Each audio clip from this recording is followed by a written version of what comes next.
નમસ્કાર દર્શક મિત્રો, હું છું રૂપલ વણીચિયા. સંપૂર્ણ ન્યૂઝમાં આપનું સ્વાગત છે. નવનિર્મિત વાવથરા જિલ્લા પંચાયતની પ્રથમ સામાન્ય બેઠક જિલ્લા પંચાયત ભવન ખાતે યોજાઈ હતી.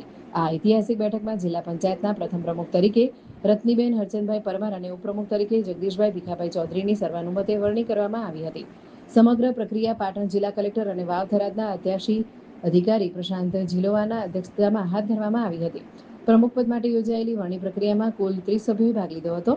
બેઠક દરમિયાન હાથ ઊંચા કરી સમર્થન મેળવવાની પદ્ધતિ અપનાવવામાં આવી હતી, જેમાં રત્નીબેન પરમારને બહુમતી સભ્યોનો ટેકો મળતા તેઓ પ્રમુખ પદે વિજેતા જાહેર થયા હતા.